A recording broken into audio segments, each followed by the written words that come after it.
इटावा में 4 झोपड़ियों में आग लगने से हड़कंप मच गया और अलाव से निकली चिंगारी के चलते ये आग लगी थी। घटना जिले के भड़थना इलाके के बंधारा गांव की है, जहां पर आग लगी और आग की चपेट में गृहस्थी का सामान जलकर राख हो गया।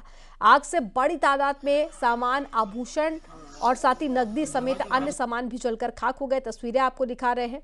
ये तस्वीरें आप देखिए, 4 झोपड़ियां जो कि जलकर राख हो गई हैं। इसके बाद में आग पर कंट्रोल किया गया, पुलिस को भी इसकी जानकारी दी गई। आपको बता दें कि सामान, आभूषण और साथ ही नकदी भी इस आग में जलकर राख हुई है। तो मौके से तस्वीरें आप देखिए, फायर ब्रिगेड की टीम जो कि मौके पर मौजूद थी और आग पर कंट्रोल पाया गया।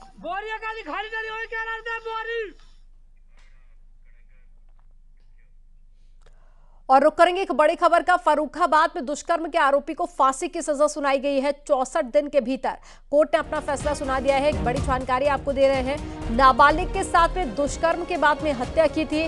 शाहिद और एक नाबालिग पर आरोप लगा था। पॉक्सको कोर्ट ने आरोपी शाहिद को फांसी की सजा सुनाई है।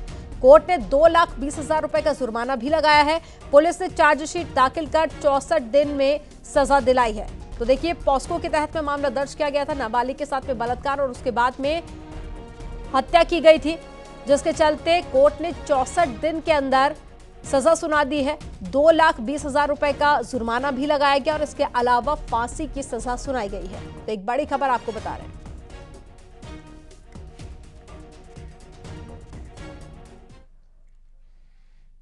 – 2024 हज यात्रा करने वाले जायरीन के लिए खुशखबरी है।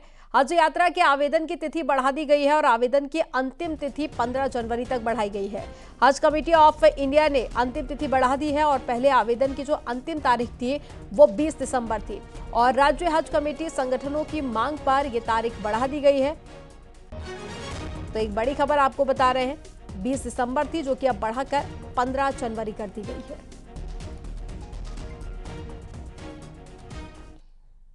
हज 2024 में जाने वाले आज़मीन के लिए एक खुशखबरी कि आज आपके फॉर्म भरने की अंतिम तिथि थी 20 दिसंबर 2023। उसको हज कमेटी ऑफ इंडिया ने हम सब के आग्रह पर स्वीकार करते हुए, खास करके आदरणीय मोदी जी, भारत सरकार के यशस्वी प्रधानमंत्री और यशस्वी अल्पसंख्यक कल्याण मंत्री स्मृति जुबिन ईरानी जी ने उस तिथि को बढ़ाकर 15 जनवरी 2024 कर दिया है। तो अब आप अपने फॉर्म 15 जनवरी 2024 तक भर सकते हैं और जो भी आज़मीन जाने में इच्छुक हों, उत्तर प्रदेश के कोने कोने से और देश के अलग राज्यों से जाने वाले तमाम आज़मीन जिनके फॉर्म नहीं भरे पाए थे, वो अब आराम से अपने फॉर्म 15 जनवरी तक भर सकते हैं, 15 जनवरी 2024 तक। लेकिन अपने पासपोर्ट की जो अंतिम तिथि है, जो उसकी वैलिडिटी है, वो 31 जनवरी 2025 तक होना चाहिए। ये जरूर देख लेंगे और अगर नहीं है तो उसका रिन्यूअल करा लेंगे। आप सबको हमारी तरफ से बहुत बहुत शुभकामनाएं।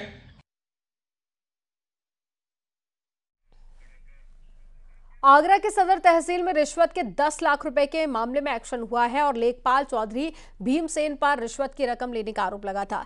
एसडीएफ पूरे मामले की जांच कर रही है और आपको बता दें कि आरोपी पाए जाने पर कार्रवाई की जाएगी और ये खबर आगे आपको विस्तार से बताएंगे। लेकिन अभी बात करते हैं ग्रेटर नोएडा की। ग्रेटर नोएडा अथॉरिटी ने 37 बिल्डरों को नोटिस भेज दिया है। मानकों के अनुरूप एसटीपी का निर्माण और संचालन न करने पर नोटिस भेजा गया। ग्रेटर नोएडा सीईओ ने सख्त कार्रवाई की चेतावनी दे दी है और रेजिडेंस से मिल रही शिकायत के बाद में बिल्डर को नोटिस भेजा गया। एसटीपी से शोधित किए बिना ही पानी को सीवरेज में बहाया जा रहा था और 20,000 वर्ग मीटर से ऊपर की सभी सोसाइटी में एसटीपी फंक्शनल होना अनिवार्य है। तो एक बड़ी खबर आपको बता रहे हैं, ग्रेटर नोएडा अथॉरिटी की तरफ से बड़ा एक्शन लिया गया। 37 बिल्डरों को नोटिस दिया गया है।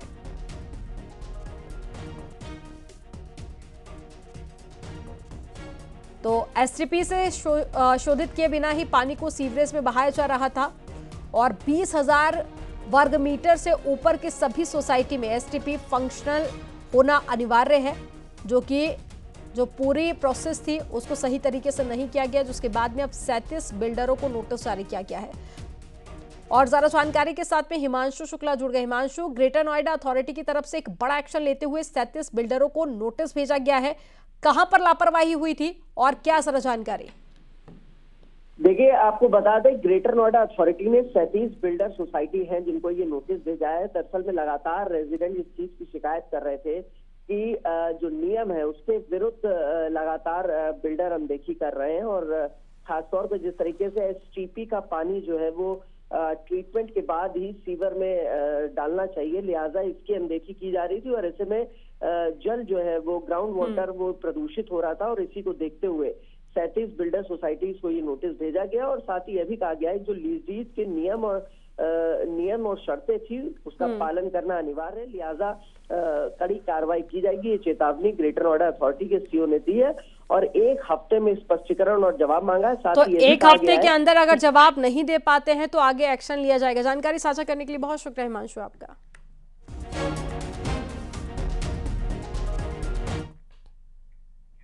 लखनऊ से बड़ी खबर है, जहां पर पर्यटन नीति के तहत में 2 बड़ी योजनाएं प्रस्तावित की गई हैं। योगी सरकार की पर्यटन नीति के तहत में गौशाला बनेगी। एक बड़ी खबर आपको बता रहे हैं, स्विट्जरलैंड की तर्ज पर गौशाला बनाई जाएगी। 10 हेक्टेयर में 32 करोड़ की लागत से गौशाला बनेगी। लखनऊ में अंतर्राष्ट्रीय शूटिंग रेंज स्थापित किया जाएगा। क्रांतिकारी चंद्रशेखर आजाद के नाम पर बनेगा शूटिंग रेंज। 160 करोड़ की लागत से बनेगा अंतर्राष्ट्रीय शूटिंग रेंज। तो एक बड़ी खबर आपको बता रहे हैं, तो कई बड़ी सौगातें मिलने वाली हैं। एक बार फिर से और ज्यादा जानकारी के साथ में संकेत मिश्रा हमारे साथ में फोन लाइन पर जुड़ गए हैं। संकेत, पर्यटन नीति के तहत में 2 योजनाएं ऐसी जो कि प्रस्तावित की गई हैं और जिसका सीधा फायदा लोगों को मिलने वाला है और साथ ही पर्यटन को भी काफी बढ़ावा मिलेगा। बिल्कुल जाहिर सी बात है, योगी सरकार की जो गो पर्यटन की नीति है, यानी कि गायों को लेकर जो पर्यटन की नीति बनी है, उसके तहत एक गौशाला लखनऊ में बनाई जा रही है। और इस गौशाला के 10 हेक्टेयर के क्षेत्र में गौशाला होगी और 32 करोड़ की लागत से इस गौशाला का निर्माण कराया जा रहा है। स्विट्जरलैंड में जिस तरह से गौशालाएं हैं उनकी तर्ज पर ये उत्तर प्रदेश में पहली गौशाला है। वहीं दूसरी तरफ एक नगर विकास विभाग के तहत लखनऊ में अंतर्राष्ट्रीय जो शूटिंग रेंज स्थापित होगी और इसका नाम होगा चंद्रशेखर आजाद के नाम पर। 160 करोड़ रुपए की लागत से ये अंतर्राष्ट्रीय शूटिंग रेंज तैयार की जाएगी। हालांकि अभी लखनऊ नगर निगम की तरफ से शूटिंग रेंज संचालित की जा रही है। अब इसे अंतर्राष्ट्रीय स्तर पर स्तर में तो योगी सरकार की एक और बड़ी सौगात जिसका सीधा फायदा जनता को मिलेगा। जानकारी साझा करने के लिए बहुत शुक्रिया संकेत आपका।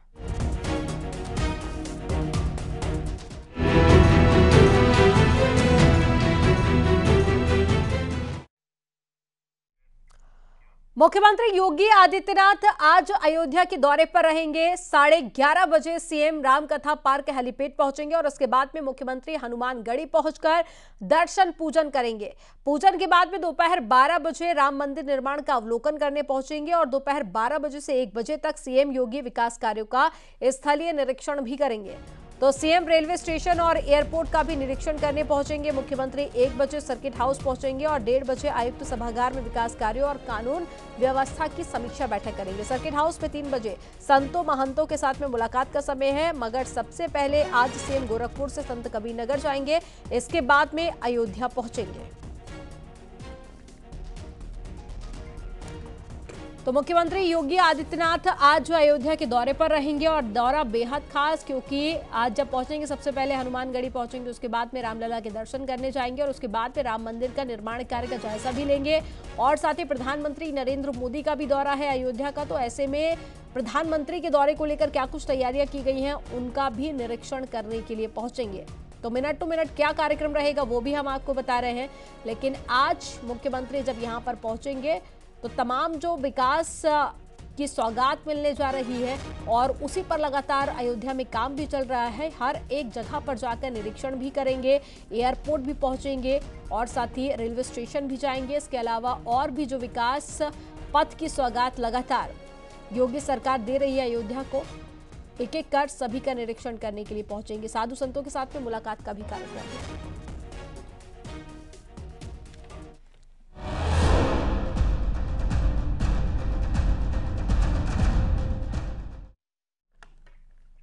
लखनऊ में आज बीजेपी की बड़ी बैठक होगी। बीजेपी राष्ट्रीय महासचिव सुनील बंसल, बीजेपी प्रदेश अध्यक्ष भूपेंद्र चौधरी, इसके अलावा महामंत्री संगठन धर्मपाल इस बैठक में शामिल होंगे। 11 बजे बैठक होगी। कॉल सेंटर मजबूत करने और साथ ही विश्वकर्मा योजना के संबंध में बैठक में मंथन होगा। सूत्रों के मुताबिक पार्टी पात्र कारीगरों का योजना के लिए पंजीकरण कराने पर फोकस करेगी। इसके बाद में उन्हें ऋण दिलाने में भी मदद की जाएगी। इसी बहाने लाभार्थियों से संपर्क और संवाद बढ़ाकर पार्टी से उन्हें जोड़ा जाएगा। लोकसभा चुनाव के मद्देनजर इस बैठक को बेहद अहम माना जा रहा है।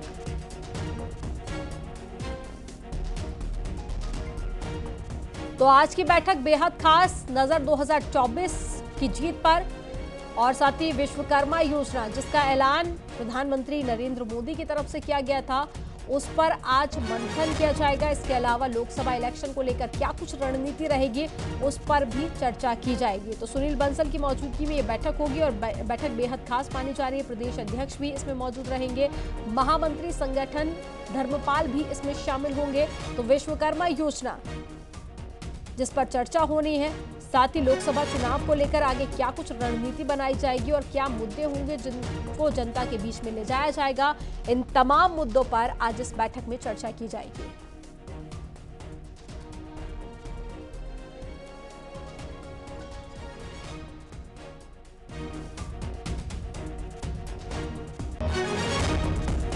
तो लखनऊ में बीजेपी की आज बड़ी बैठक होने वाली है। इस बैठक में 2024 में होने वाले लोकसभा इलेक्शन को लेकर चर्चा की जाएगी। और ज्यादा जानकारी के साथ में संकेत जुड़ गए हैं फोन लाइन पर। संकेत, आज की बैठक बेहद महत्वपूर्ण क्योंकि विश्वकर्मा योजना को भी लेकर बात होगी, साथ ही 2024 को लेकर भी आगे रणनीति की प्लानिंग होगी। तो बैठक में क्या कुछ मुद्दे रहेंगे जिस पर चर्चा होने वाली है, क्या कुछ कयास लगाए जा रहे हैं बैठक को लेकर?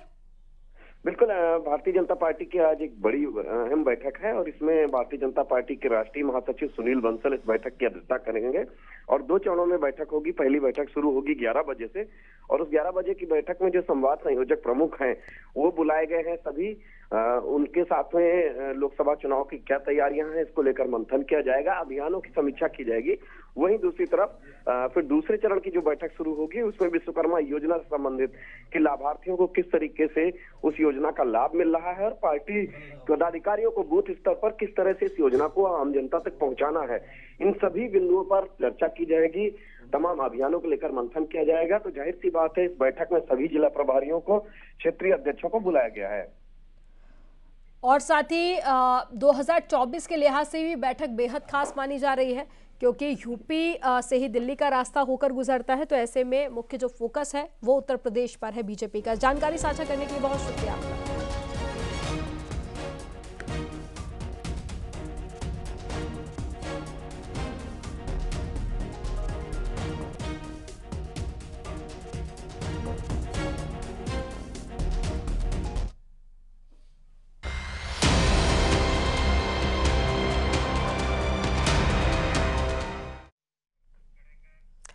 ज्ञानवापी केस से जुड़ी एक बड़ी खबर मिल रही है। मंदिर पक्ष के वकीलों की अर्जी पर सुनवाई होगी। मंदिर पक्ष ने एएसआई सर्वे रिपोर्ट देने की मांग की है। इसके अलावा जिला जज की कोर्ट में दोपहर करीब 2:30 बजे सुनवाई होगी और कोर्ट तय करेगी कि एएसआई सर्वे रिपोर्ट सार्वजनिक होगी या फिर नहीं। ज्ञानवापी की एएसआई सर्वे की रिपोर्ट सीलबंद लिफाफे में 18 दिसंबर को जिला जज की अदालत में पेश हुई, लेकिन रिपोर्ट की कॉपी वादी महिलाओं और उनके वकील को नहीं मिली थी। इसको लेकर मंदिर पक्ष के वकीलों ने ऐतराज जताते हुए रिपोर्ट की कॉपी देने के लिए प्रार्थना पत्र दिया था। मंदिर पक्ष ने रिपोर्ट की कॉपी मेल पर भी मांगी थी। रिपोर्ट करीब 1000 पन्नों की है और आज ये साफ हो जाएगा कि रिपोर्ट को सार्वजनिक किया जाएगा या फिर नहीं।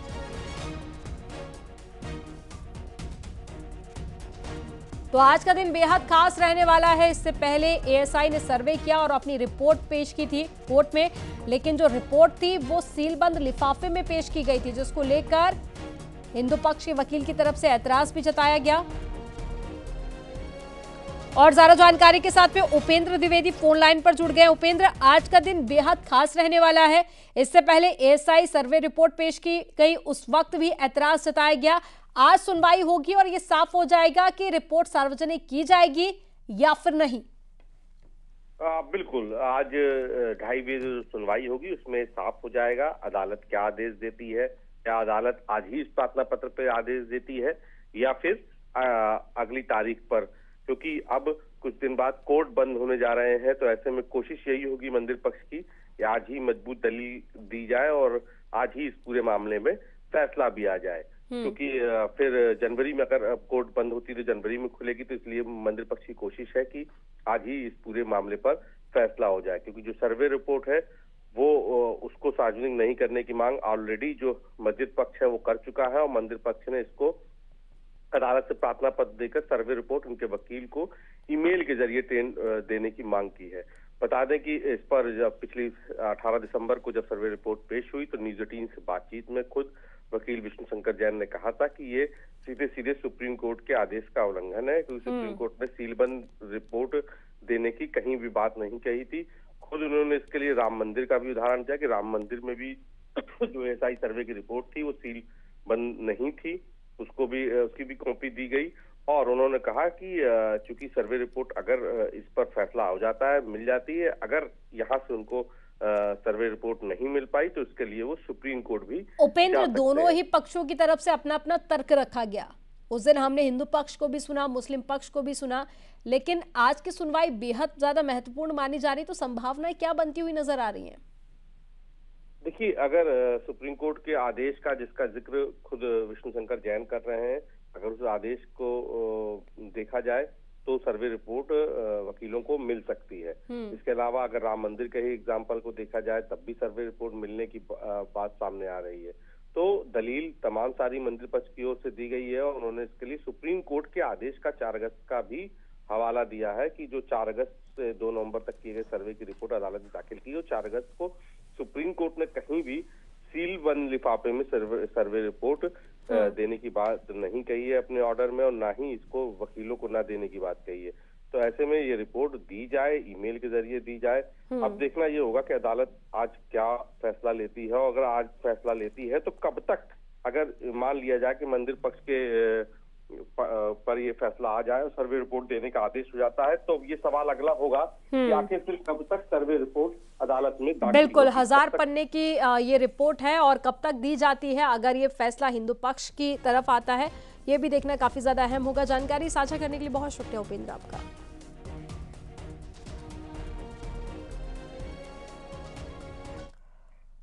एक अंग्रेजी अखबार को दिए गए इंटरव्यू में प्रधानमंत्री मोदी ने कहा कि हमारा राष्ट्र उन्नति की ओर अग्रसर है।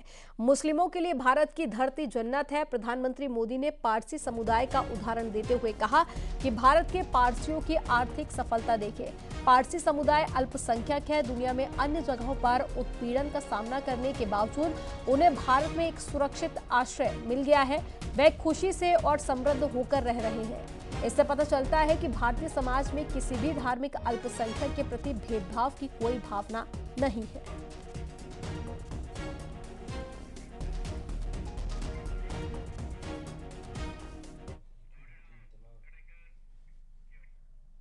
और चलिए रुक करेंगे एक बड़ी खबर का जो गोंडा से मिल रही है। 3 तलाक का मामला सामने आया गोंडा से। निकाह के 20 साल बाद पति ने 3 तलाक दे दिया है। पीड़िता तरन्नुम ने भाई को किडनी दी थी, जिससे नाराज होकर पति ने 3 तलाक दे दिया। पति मोहम्मद रशीद ने सऊदी अरब से व्हाट्सएप पर मैसेज भेजकर तलाक दिया है। महिला की तहरीर पर मामला दर्ज कर पुलिस जांच कर रही है और पीड़ित महिला धानेपुर थाना क्षेत्र की रहने वाली बताई जा रही है। तो गोंडा से 3 तलाक का मामला सामने आया है। फिलहाल पुलिस ने मामला दर्ज कर लिया है और पूरे मामले को लेकर जांच भी शुरू कर दी है। तो सऊदी अरब से व्हाट्सएप के जरिए 3 तलाक दिया गया।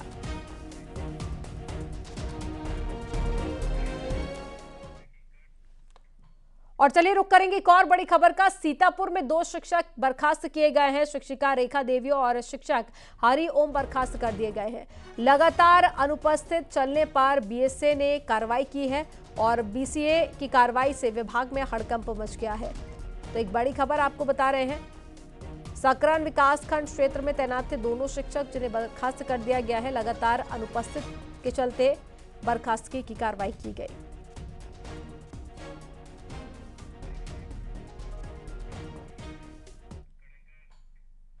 यह वक्त हो गया एक छोटे से ब्रेक का। आप देखते रहिए न्यूज़ 18।